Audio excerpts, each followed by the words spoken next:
ಮತ್ತೆ silicon city Bengaluru ಗಬ್ಬೆದ್ದು ನಾರತ್ತ ಅನ್ನುವಂಥ ಪ್ರಶ್ನೆ ಈಗ ಕಾಡ್ತಾ ಇದೆ. ಯಾಕಂತಂದ್ರೆ ಕಳೆದ ಒಂದು ದಿನದಿಂದ ಅಂದ್ರೆ ನಿನ್ನೆಯಿಂದಲೂ ಕೂಡ ಈ ಬೆಳ್ಳಹಳ್ಳಿ ಗ್ರಾಮಸ್ಥರು ಏನಿದ್ದಾರಲ್ಲ ಅವರು ಸಾಕಷ್ಟು ಆಕ್ರೋಶವನ್ನ ವ್ಯಕ್ತಪಡಿಸ್ತಾ ಇರುವಂತಹ ನಿಟ್ಟಿನಲ್ಲಿ ಲಾರಿಗಳಲ್ಲಿರುವಂತಹ ಕಸ ವಿಲೇವಾರಿ ಆಗಿಲ್ಲ.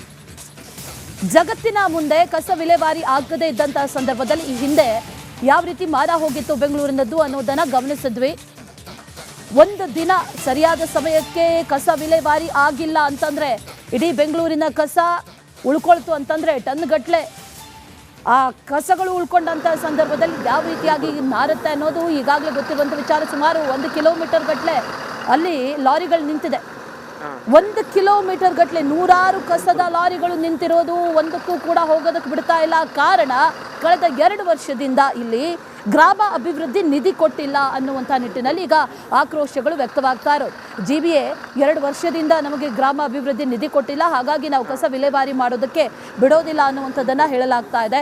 ಮಿಟಗನಹಳ್ಳಿ ಬೆಳ್ಳಹಳ್ಳಿ ಗ್ರಾಮದಲ್ಲಿರುವಂಥ ಕಸ ಸಂಸ್ಕರಣಾ ಘಟಕ, ಆ ಕಸ ಸಂಸ್ಕರಣಾ ಘಟಕದ ಹೊರಭಾಗದಲ್ಲಿ ಸಾಲುಗಟ್ಟಲೆ ಈ ಲಾರಿಗಳು ನಿಂತಿರೋದು ಅದನ್ನು ಗಮನಿಸ್ತಾ ಇದ್ದೀವಿ. ಸಾಕಷ್ಟು ಲಾರಿಗಳಿದೆ ಅಲ್ಲಿ, ಕಣ್ಣಿಗೆ ಕಾಣಿಸುವಷ್ಟರ ಮಟ್ಟಿಗೆ ಮಾರ್ಕ್ ಮಾಡಿದ್ದೀವಿ. ಸುಮಾರು 16-17 ಲಾರಿಗಳು ನಿಂತಿದೆ.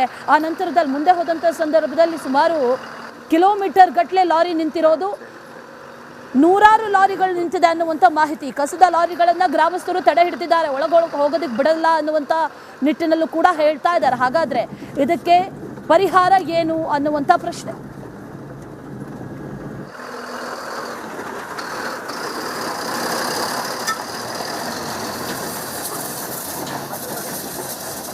ಇದೇ ವಿಚಾರಕ್ಕೆ ಸಂಬಂಧಪಟ್ಟಂತೆ ಡೀಟೇಲ್ಸ್ ಅನ್ನ ಕೊಡ್ತಾರೆ ನಮ್ಮ ಪ್ರತಿನಿಧಿ ವೀರೇಶ್, ನೇರ ಸಂಪರ್ಕದಲ್ಲಿ ಜಾಯಿನ್ ಆಗಿದ್ದಾರೆ. ವೀರೇಶ್, ಈಗ ಕಸ ಸಂಸ್ಕರಣಾ ಘಟಕದ ಹೊರಗಡೆಯಲ್ಲಿ ಈ ರೀತಿ ಲಾರಿಗಳು ನಿಂತಿದೆ ಅನ್ನೋದಾದ್ರೆ, ಈ ಲಾರಿಗಳಲ್ಲಿರುವಂತಹ ಕಸಗಳು ಒಂದು ದಿನ ಜಾಸ್ತಿ ಆದರೆ ಗಬ್ಬೆದ್ದು ನಾರುತ್ತೆ, ಅಲ್ಲಿ ಸುತ್ತಮುತ್ತ ಆರೋಗ್ಯ ಸಮಸ್ಯೆಗಳಾಗುತ್ತೆ. ಆದಷ್ಟು ಬೇಗ ಅದನ್ನು ವಿಲೇವಾರಿ ಮಾಡಬೇಕು. ಅದರ ಜೊತೆಯಲ್ಲಿ ನಗರದಲ್ಲೂ ಕೂಡ ಕಸಗಳು ಉಳ್ಕೊಳ್ಳುತ್ತೆ. ಏನು ಪರಿಹಾರ ಇದಕ್ಕೆ? ಏನು ಪರಿಹಾರವನ್ನು ಈಗ ಅಧಿಕಾರಿಗಳು ಯೋಚನೆ ಮಾಡಿದ್ದಾರೆ? ಏನು ಡೀಟೇಲ್ಸ್ ಇದೆ ಅದ್ರ ಬಗ್ಗೆ? ಅಶ್ವಿನಿ, ನಿನ್ನೆ ಬೆಳಗ್ಗೆಯಿಂದ ಈ ಒಂದು ಲಾರಿಗಳನ್ನು ಇಲ್ಲಿನ ಮಿಟಗನಹಳ್ಳಿ ಮತ್ತು ಬೆಳ್ಳಹಳ್ಳಿ ಗ್ರಾಮಸ್ಥರು ತಡೆದಿದ್ದಾರೆ. ಬಟ್ GBA ಅಧಿಕಾರಿಗಳು ಇನ್ನೂ ಅಲರ್ಟ್ ಆಗಿಲ್ಲ. ನೋಡಿ, ಸರದಿ ಸಾಲಿನಲ್ಲಿ ಒಂದೊಂದು ಕಸದ ಲಾರಿಗಳು ನಿಂತಿದ್ದಾವೆ. ಸುಮಾರು 100ಕ್ಕೂ ಹೆಚ್ಚು ಲಾರಿಗಳು ನಿಂತಿದ್ದಾವೆ. ಇನ್ನು ವಾರ್ಡ್ಗಳಲ್ಲಿ ಸಹ ಈ ಒಂದು ಸ್ಥಳಕ್ಕೆ ಬಂದರೆ ಮತ್ತೆ ಟ್ರಾಫಿಕ್ ಸಮಸ್ಯೆ ಆಗ್ಬೋದೆಂಬ ದೃಷ್ಟಿಯಿಂದ ಅಧಿಕಾರಿಗಳು ವಾರ್ಡ್ಗಳಲ್ಲಿ ಕೆಲವೊಂದು ಲಾರಿಗಳು ನಿಂದಿರಿಸಿದ್ದಾವೆ. ಒಟ್ಟು 250ಕ್ಕೂ ಹೆಚ್ಚು ಲಾರಿಗಳು ಸ್ಟ್ರಕ್ ಆಗಿದ್ದಾವೆ. ಕಸವನ್ನು ಸಿಟಿಯಿಂದ ತಂದಿದ್ದಾವೆ. ಬಟ್ ಇದೀಗ ಡಂಪ್ ಮಾಡಲು ಇಲ್ಲಿನ ಗ್ರಾಮಸ್ಥರು ಬಿಡ್ತಿಲ್ಲ. ಅಲ್ಲಿ ಮುಖ್ಯ ರಸ್ತೆಗೆ 2 ಟ್ರ್ಯಾಕ್ಟರ್ ಟ್ರಾಲಿ ತಂದು ನಿಲ್ಲಿಸಿದ್ದಾರೆ. ಯಾಕಂದರೆ ಇವರಿಗೆ ಆ ವಿಲೇಜ್ ಫಂಡು GBA ಅಧಿಕಾರಿಗಳು ನೀಡಿಲ್ಲ ಎಂಬ ಕಾರಣಕ್ಕೆ ಇದೀಗ ಈ ಒಂದು ಸ್ಟ್ರೈಕ್ ಮಾಡಿದ್ದಾರೆ, ಲಾರಿಗಳನ್ನು ಬಂದ್ ಮಾಡಿದ್ದಾರೆ. ಸುಮಾರು ದಿನಗಳಾಯಿತು GBA ಅಧಿಕಾರಿಗಳಿಗೆ ಇಲ್ಲಿನ ಗ್ರಾಮಸ್ಥರವಾಗಿ ಮನವಿ ಮಾಡಿದ್ದಾರೆ. ಯಾಕಂದರೆ ಇಲ್ಲಿ ವಿಲೇಜ್ ಫಂಡ್ ಗ್ರಾಮಕ್ಕೆ ಒಂದು ಕಡೆ ಇವರು ಫಂಡ್ ಕೊಡಬೇಕಾಗುತ್ತೆ. ಯಾಕಂದರೆ ಸಾಕಷ್ಟು ಲಾರಿಗಳು ಓಡಾಡ್ತವೆ, ರಸ್ತೆಗಳು ಹಾಳಾಗುತ್ತವೆ, ಮತ್ತೊಂದು ಕಡೆ ಇಲ್ಲಿ ರೋಗ ರುಜಿನ ಬರುತ್ತೆ ಎಂಬ ಕಾರಣಕ್ಕೆ GBA ಅಧಿಕಾರಿಗಳು ಇಂತಿಷ್ಟು ಅಮೌಂಟನ್ನು ಇಲ್ಲಿನ ಮಿಟಗನಹಳ್ಳಿ ಮತ್ತು ಬೆಳ್ಳಹಳ್ಳಿ ಗ್ರಾಮಕ್ಕೆ ಕೊಡಬೇಕಾಗುತ್ತೆ ಹಣ. ಆ ಒಂದು ಹಣವನ್ನು ರಿಲೀಸ್ ಮಾಡಿಲ್ಲ, ಕೊಟ್ಟಿಲ್ಲ ಎಂಬ ಕಾರಣಕ್ಕೆ ಇದೀಗ ಗ್ರಾಮಸ್ಥರು ಈಗ ಟ್ರ್ಯಾಕ್ಟರ್ ಅಡ್ಡಗಟ್ಟಿ ರಸ್ತೆ ಕ್ಲೋಸ್ ಮಾಡಿದರೆ. ಆ ಒಂದು ದೃಷ್ಟಿಯಿಂದ ಇದೀಗ ಕಸದ ಲಾರಿಗಳು ಲೈನ್ ನಿಂತಿದೆ. ಸುಮಾರು 1 ಕಿಲೋಮೀಟರ್ಗೂ ಅಧಿಕ ಲೈನ್ ಈ ಒಂದು ಲಾರಿಗಳು ಕಾಣಬಹುದು. ಸುಮಾರು 100ಕ್ಕೂ ಹೆಚ್ಚು ಲಾರಿಗಳು ಇಲ್ಲೇ ಇದ್ದಾವೆ. ಇನ್ನೂ 150ಕ್ಕೂ ಹೆಚ್ಚು ಲಾರಿಗಳು ಸಿಟಿಯ ಆಯಾ ವಾರ್ಡ್ಗಳಲ್ಲಿ ಸ್ಟ್ರಕ್ ಆಗಿದ್ದಾವೆ, ಕಸವನ್ನು ತುಂಬಿದ್ದಾವೆ. But dump ಮಾಡೋಕ್ಕಾಗ್ತಿಲ್ಲ. ಯಾಕಂದರೆ GBA ಅಧಿಕಾರಿಗಳು ಬೇಗ ಎಚ್ಚೆತ್ತುಕೊಳ್ಬೇಕಿತ್ತು. ನಿನ್ನೆನೇ ಈ ಒಂದು ಗ್ರಾಮಕ್ಕೆ ಬಂದು ಗ್ರಾಮಸ್ಥರ ಜೊತೆ ಒಂದು ಕಡೆ ಸಂಧಾನ ಸಭೆ ಮಾಡಿ ಈ ಒಂದು ವ್ಯವಸ್ಥೆ ಮಾಡಬೇಕಿತ್ತು. ಬಟ್ ಇದುವರೆಗೂ GBA ಅಧಿಕಾರಿಗಳು ಮಾಡಿಲ್ಲ. ಹೀಗಾಗಿ ಈ ಲಾರಿ ಒಳಗೆ ಕಸ ಇದೆ, ಡಂಪ್ ಮಾಡೋಕ್ಕೆ ಬಿಡ್ತಿಲ್ಲ. ಈಗ ಈ ನಾಳೆಯೂ ಸಹ ಮುಂದುವರೆದ್ರೆ ಮತ್ತಷ್ಟು ಸಮಸ್ಯೆ ಆಗ್ಬೋದು. ಹೀಗಾಗಿ ಗ್ರಾಮಸ್ಥರು ಹೇಳೋ ಪ್ರಕಾರ ನಮಗೆ ಈ ಒಂದು ವಿಲೇಜ್ ಫಂಡ್ ನೀಡಲೇಬೇಕು, ಇಲ್ಲವಾದರೆ ನಾವು ಹೋರಾಟ ಮುಂದುವರಿಸ್ತೀವಿ, ಒಂದು ಕಸದ ಲಾರಿ ಡಂಪ್ ಮಾಡಲು ಬಿಡಲ್ಲ ಎಂಬುದು ಗ್ರಾಮಸ್ಥರ ಒತ್ತಾಯವಾಗಿದೆ. ಹೀಗಾಗಿ ಬೇಗ GBA ಅಧಿಕಾರಿಗಳು ಎಚ್ಚೆತ್ತುಕೊಳ್ಬೇಕಾಗತ್ತೆ ಮತ್ತು ಮಾನ್ಯ DCM ಸಾಹೇಬರು ಎಚ್ಚೆತ್ತುಕೊಳ್ಬೇಕಾಗತ್ತೆ. ಯಾಕಂದರೆ ಕಸ ಈ ಥರ ಸಮಸ್ಯೆ ಆದರೆ ನಾಳೆಯೂ ಒಂದು ಕಡೆ ಬೆಂಗಳೂರು ಸಿಟಿ ಗಬ್ಬೆದ್ದು ನಾರ್ಬೋದು, ಗಾರ್ಬೇಜ್ ಸಿಟಿ ಆಗ್ಬೋದು. ಯಾಕಂದರೆ ಎಲ್ಲ ಲಾರಿಗಳು ಸ್ಟ್ರಕ್ ಆಗಿದ್ದಾವೆ. ಕಸದ ಲಾರಿ ಅಂದರೆ ಈ ಒಂದು ಲಾರಿಯಲ್ಲಿ ಕಸ ಇದೆ, ಆದರೆ ಡಂಪ್ ಮಾಡಲು ಇಲ್ಲಿನ ನಿವಾಸಿಗಳು, ಇಲ್ಲಿನ ಗ್ರಾಮಸ್ಥರು ಬಿಡ್ತಿಲ್ಲ. GBA ಅಧಿಕಾರಿಗಳು ಬೇಗ ಅಲರ್ಟ್ ಆಗಿ ಗ್ರಾಮಸ್ಥರ ಜೊತೆ ಸಭೆ ಮಾಡಿ ಮನವೊಲಿಸಿ ಒಂದು ಕಡೆ ಈ ಒಂದು ಹಣ ರಿಲೀಸ್ ಮಾಡಿದ್ರೆ ಒಂದು ಕಡೆ ಉತ್ತಮ ಆಗುತ್ತೆ. ಇಲ್ಲವಾದರೆ ಬೆಂಗಳೂರು ಗಬ್ಬದ್ದು ನಾರಲಿದೆ. Ashwini, right Veeresh, thank you ಡೀಟೇಲ್ಸ್ಗೆ. ಮಹದೇವಪುರದಲ್ಲಿ ಕಸ ವಿಲೇವಾರಿ ಲಾರಿಗಳಿಗೆ ಬ್ರೇಕ್ ಹಾಕಿರುವಂತಹ ಹಿನ್ನೆಲೆಯಲ್ಲಿ ತುರ್ತು ಕಸ ವಿಲೇವಾರಿಗೆ ಲಾರಿಗಳನ್ನ ದೊಡ್ಡಬಳ್ಳಾಪುರದತ್ತ ಈಗ ಶಿಫ್ಟ್ ಮಾಡಲಾಗಿದೆ. ದೊಡ್ಡಬಳ್ಳಾಪುರದ ದೊಡ್ಡ ಮಂಕಲಾಳ ಘಟಕಕ್ಕೆ ಕಸದ ಲಾರಿಗಳನ್ನ ಶಿಫ್ಟ್ ಮಾಡಿದ್ದಾರೆ. ಆದರೆ ಅಲ್ಲೂ ಕೂಡ ತೊಂದರೆ. ಹೆಚ್ಚುವರಿ ಕಸದ ಲಾರಿಗಳ ಎಂಟ್ರಿಗೆ ಸ್ಥಳೀಯರು ವಿರೋಧವನ್ನ ವ್ಯಕ್ತಪಡಿಸ್ತಾ ಇದ್ದಾರೆ. 400ಕ್ಕೂ ಹೆಚ್ಚು ವಾಹನಗಳ ಕಸ ವಿಲೇವಾರಿಗೆ ಅಲ್ಲಿ ಪ್ರಯತ್ನವನ್ನ ಪಡಲಾಗಿದೆ. ಆದರೆ ಶಾಸಕ ಧೀರಜ್ ಮುನಿರಾಜು ನೇತೃತ್ವದಲ್ಲಿ ಲಾರಿಗಳನ್ನ ತಡೆ ಹಿಡಿಯಲಾಗಿದೆ. ಹೆಚ್ಚುವರಿ ಕಸ ವಿಲೇವಾರಿ ಮಾಡೋ ಹಾಗಿಲ್ಲ ಅಂತ ಸ್ಥಳೀಯರು ವ್ಯಾಪಕ ವಿರೋಧವನ್ನ ಕೂಡ ಇಲ್ಲಿ ವ್ಯಕ್ತಪಡಿಸ್ತಾ ಇದ್ದಾರೆ. ಮಹದೇವಪುರದಲ್ಲಿ ಈಗ ಕಸ ವಿಲೇವಾರಿ ಲಾರಿಗಳಿಗೆ ಬ್ರೇಕ್ ಬಿದ್ದಿರುವಂತಹ ಹಿನ್ನೆಲೆಯಲ್ಲಿ ಅದನ್ನ ಡೈವರ್ಟ್ ಮಾಡಿದ್ದಾರೆ, ಶಿಫ್ಟ್ ಮಾಡಿದ್ದಾರೆ. ದೊಡ್ಡಬಳ್ಳಾಪುರದತ್ತ ಅದನ್ನ ಶಿಫ್ಟ್ ಮಾಡಿದ್ದಾರೆ. ಆದರೆ ಅಲ್ಲೂ ಕೂಡ ತೊಂದರೆ ಆಗ್ತಾ ಇದೆ. ಅಲ್ಲೂ ಕೂಡ 400ಕ್ಕೂ ಹೆಚ್ಚು ವಾಹನಗಳ ಕಸ ವಿಲೇವಾರಿಗೆ ಸ್ಥಳೀಯರು ಈಗ ತಡೆ ಒಡ್ಡಿರೋದು, ಅಲ್ಲಿ ಮಾಡಬಾರ್ದು ಅನ್ನುವಂಥ ಆಕ್ರೋಶಗಳು ಕೇಳಿ ಬರ್ತಾ ಇದೆ. ಜೊತೆಗೆ ಶಾಸಕ ಧೀರಜ್ ಮುನಿರಾಜು ನೇತೃತ್ವದಲ್ಲಿ ಲಾರಿಗಳಿಗೆ ತಡೆ ಹಿಡಿಯಲಾಗಿದೆ. ಒಳಗಡೆ ತಗೊಂಡಿದ್ದೀನಿ 650 ಆಗಿದೆ. ಫೋಟೋ ನಿಮಗೆ ಕಳಿಸ್ತೀನಿ. 75 ಗಾಡಿ ಹೋಗಿದೆ. ಅಲ್ಲಿ ಒಳಗಡೆ ಮಾತಾಡಬೇಕು ಬೇಕಾದ್ರೆ ಸಾಹೇಬ್ರು ಕರ್ಕೊಂಡ್ಬನ್ನಿ ಸರ್. 75 ವೆಹಿಕಲ್ಸ್ ಆಗಿದೆ ಸರ್. ಇಲ್ಲ ಸರ್, ಅಲ್ಲಿ ಅವರು ಲಿಸ್ಟ್ ಬಂದಿರಲ್ಲ ಸರ್. ಇಲ್ಲ ಅವರು ಲಿಸ್ಟು ವಿತ್ ಟೈಮಿಂಗ್ ಸಮೇತ ಎಲ್ಲ ವೆಹಿಕಲ್ಸ್ ಬಿಡೋಕ್ಕಾಗಲ್ಲ ಸರ್.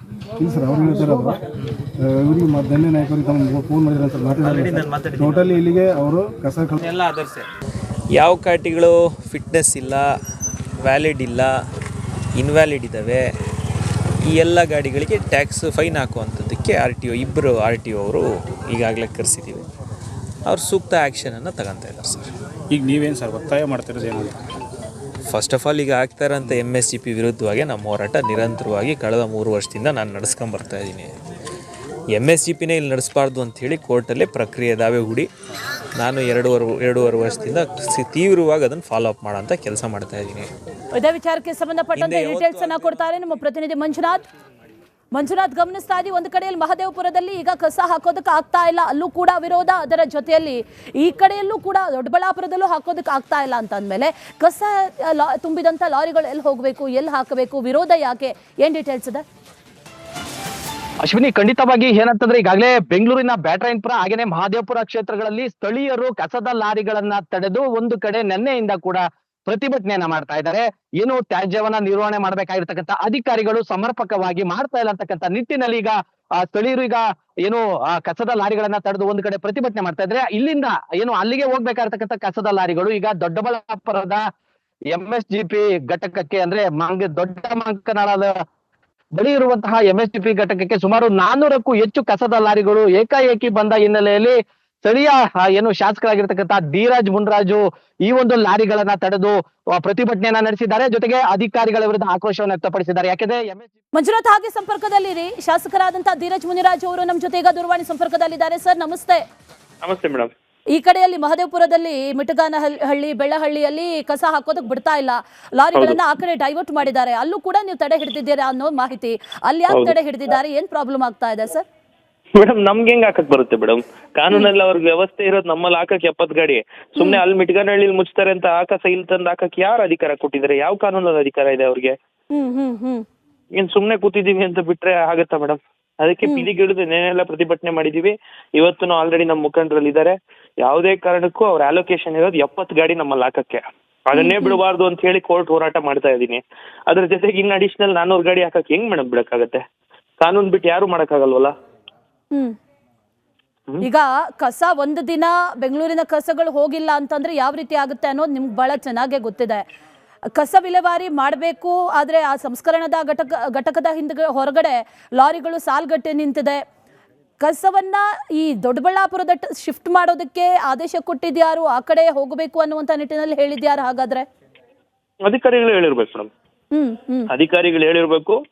ಅದಕ್ಕೆ ತಡೆ ಇಡುವಂತ ಎಲ್ಲಾ ಕೆಲಸ ಮಾಡಿದೀವಿ. ಯಾವುದೇ ಕಾರಣಕ್ಕೂ ನಮ್ಮ ಹೋರಾಟ ನಿಲ್ಲಲ್ಲ. ಇದೇ ರೀತಿ ಮುಂದುವರೆದ್ರೆ ಬೀದಿಗಿಳಿದು ರೈತರ ಆಕ್ರೋಶಕ್ಕೆ ಸರ್ಕಾರ ಗುರಿ ಆಗ್ಬೇಕಾಗತ್ತೆ. ನಮ್ಮಲ್ಲಿ ಏನ್ ಅಲೌಡ್ ಇದೆ 18 ವಾರ್ಡ್ ಏನ್ ಕಸ ಹಾಕ್ತಾ ಇದಾರೆ ಅದ್ರ ವಿರುದ್ಧನೇ ನಮ್ ಹೋರಾಟ ನಡೀತಾ ಇದೆ. ಅದ್ರಲ್ಲಿ ಅಡಿಷನಲ್ ತಂದು 70-80 ವಾರ್ಡ್ ಸರಿಯಾಗಿ ಬಂದ್ರೆ ನಾವು ಬಿಡಕ್ಕಾಗತ್ತಾ ಬಿಡು? ನಮ್ಮಲ್ಲಿ ಜನ ಮನುಷ್ಯಲ್ವಾ ಮೇಡಮ್? ನಾವು ಏನ್ ಹಳ್ಳಿ ಜನ ಅಂದ್ರೆ ಸಾಯಿಸ್ಬಿಡ್ಬೋದಾ? ಕಸ ಅಲ್ಲಿ ಹೋಗ್ಬೇಕು ಅಂದ್ರೆ ನಮ್ಮನ್ನ ಸಾಯಿಸಕ್ ಕೆಲಸ ಮೇಡಮ್ ಇರೋದು ಸರ್ಕಾರಗಳು. ಈಗ ಅಧಿಕಾರಿಗಳು ಅದು ಪರ್ಮಿಷನ್ ಕೊಟ್ಟಿದ್ದಾರೆ ಅನ್ನೋದಾದ್ರೆ? ಯಾವುದೇ ಪರ್ಮಿಷನ್ ಇಲ್ಲ ಮೇಡಮ್, ಯಾವುದೇ ಪರ್ಮಿಷನ್ ಇಲ್ಲ. ಏನೋ ಮಾಫಿಯಾ ಇದು ಕಸ ಅನ್ನೋದೇ ಒಂದ್ ದೊಡ್ಡ ಮಾಫಿಯಾ. ಆ ಮಾಫಿಯಾ ಹಿಂದೆಗಡೆ ಇರುವಂತವ್ರನ್ನ ಎಡಿಮುರಿ ಕಟ್ಟುವಂತ ಕೆಲಸ ಮಾಡ್ತೀವಿ. ಈಗ ಅಲ್ಲೂ ಇಲ್ಲ ಇಲ್ಲೂ ಇಲ್ಲ ಅಂತಂದ್ರೆ ಲಾರಿಗಳಲ್ಲಿ ಕಸ ತುಂಬಿಕೊಂಡಿರುತ್ತೆ, ಒಂದು ದಿನ ಸರಿ 2 ದಿನ ಸರಿ, ಉಳಿದಂತ ದಿನಗಳಲ್ಲಿ ಏನ್ ಮಾಡೋದು? ಇದಕ್ಕೇನು ಪರ್ಯಾಯ ಮಾರ್ಗ ಅಂತ ಬೇಕಲ್ವಾ, ಒಂದು ಪರಿಹಾರ ಅಂತ ಬೇಕಲ್ವಾ? ಮೇಡಮ್ ಮೇಡಮ್ ನಮ್ಮಲ್ಲಿ ಹೆಂಗ್ ಹಾಕ್ತಾರೆ? ನಮ್ಮಲ್ಲಿ ಹಾಕಕ್ ಪರ್ಮಿಷನ್ ಇರೋದು 70 ಗಾಡಿ ಮಾತ್ರ ಹಾಕ್ಬೇಕು. ಹಾಗಾಗಿ ಎಲ್ಲಿದೆಯೋ ಆ ಘಟಕ ಅಲ್ಲೇನ್ ಸಮಸ್ಯೆ ಇದೆ ಅದು ಕ್ಲಿಯರ್ ಮಾಡ್ಕೊಳ್ಳಿ. ನಮ್ ಘಟಕ ನಡ್ಸಕ್ ಬಿಡ್ತಾ ಇರೋದೇ ದೊಡ್ಡ ವಿಷಯ. ಎಲ್ಲ ನೀವ್ ಹೇಳಿದ ವಿಷಯಗಳು ತೊಂದರೆ ಆಗ್ಬಾರ್ದು ಬೆಂಗಳೂರಿಗೆ ಅಂತ ನಡೀತಾ ಇದಾವೆ. ಇನ್ನು ನಾವು ಆಲ್ರೆಡಿ ಬೀದಿಗೆ ಇಳಿದಿದೀವಿ, ಇನ್ನು ಈ ಘಟಕನೂ ಮುಚ್ಚಿಸ್ಬೇಕಾಗತ್ತೆ. ಆ ರೀತಿ ಪರಿಸ್ಥಿತಿ ಆಗುತ್ತೆ ಏನಾದ್ರು ಗಾಡಿಗಳು ಡೈವರ್ಟ್ ಆದ್ರೆ. ಈ ಮೆಟ್ಟಗಾನಹಳ್ಳಿ ಮತ್ತು ಬೆಳ್ಳಹಳ್ಳಿಯಲ್ಲಿ ಗ್ರಾಮ ಅಭಿವೃದ್ಧಿ ನಿಧಿ ಕೊಟ್ಟಿಲ್ಲ ಅನ್ನೋ ಕಾರಣಕ್ಕೆ ಅಲ್ಲಿ ಕಸ ಹಾಕಕ್ ಆಗ್ತಾ ಇಲ್ವಂತೆ. ಅದನ್ನ ದೊಡ್ಡಬಳ್ಳಾಪುರದತ್ತ ಶಿಫ್ಟ್ ಮಾಡ್ತಾರೆ. ಈ ರೀತಿ ಮಾಡೋದಾದ್ರೆ ಸರ್ಕಾರ ಏನ್ ಮಾಡೋದಕ್ಕೆ ಹೊರಟಿದೆ ಅಸಲಿಗೆ ಅಂತ? ರೈತರನ್ನ ಸಾಯಿಸಕ್ ಹೊರಟಿದ್ದಾರೆ ಮೇಡಮ್ ಈ ಸರ್ಕಾರ. ಅಮಾಯಕ ರೈತರ ಜೀವವನ್ನ ಬಲಿ ತಗೊಳಕ್ ಹೊರಟಿದ್ದಾರೆ. ಅದರ ವಿರುದ್ಧವಾಗಿ ಒಬ್ಬ ಜನಪ್ರತಿನಿಧಿಯಾಗಿ ನನ್ನ ಹೋರಾಟ ನಡೆಯುತ್ತೆ ಮೇಡಮ್. ಸುಮಾರು ಎಷ್ಟು ಲಾರಿಗಳು ಬಂದಿದ್ವು ಸರ್ ಈಗ ಅಲ್ಲಿ ದೊಡ್ಡಬಳ್ಳಾಪುರದತ್ತ? ಎಷ್ಟು ಲಾರಿಗಳು ಕಸ ಹಾಕೋದಕ್ಕೆ ಬಂದಿದ್ವು? ನಿನ್ನೆ 100 ಲಾರಿಗಳು ಬಂದಿದ್ವು. ನಮ್ಗಿರೋ ಮಾಹಿತಿ 400 ಡೈವರ್ಟ್ ಮಾಡ್ತಾ ಇದ್ರು ಅಂತ. ಬಟ್ ನಾನು ಹೋಗಿ ಫೀಲ್ಡ್ ಅಲ್ಲಿ ಹಿಡಿದ ತಕ್ಷಣ ಎಲ್ಲ ವಾಪಸ್ ಕಳಿಸುವಂತ ಕೆಲಸ. ಓಕೆ, ಧನ್ಯವಾದ ಧೀರಜ್ ಮುನಿರಾಜು ಅವರೇ ರಿಪಬ್ಲಿಕ್ ಕನ್ನಡದ ಜೊತೆ ಮಾತಾಡಿದ್ದಕ್ಕೆ. ಅಲ್ಲಿ ಒಳಗಡೆ ಮಾತಾಡಬೇಕು, ಬೇಕಾದ್ರೆ ಸಾಹೇಬ್ರು ಕರ್ಕೊಂಡ್ಬಂದು ಸರ್. ಇಲ್ಲ ಸರ್, ಅಲ್ಲಿ ಅವರು ಲಿಸ್ಟ್ ಬರೆದಿದ್ದಾರೆ. ಇಲ್ಲ ಅವರು ಲಿಸ್ಟ್ ವಿತ್ ಟೈಮಿಂಗ್ ಸಮೇತ ಎಲ್ಲ ಬಿಡಕ್ಕಾಗಲ್ಲ ಸರ್. ಇಲ್ಲ ಸರ್, ಅವ್ರು ಹೇಳ್ತಾರೆ ಇವ್ರಿಗೆ ಧನ್ಯ ನಾಯಕರಿಗೆ ಫೋನ್ ಮಾಡಿದ್ರೆ ಸರ್.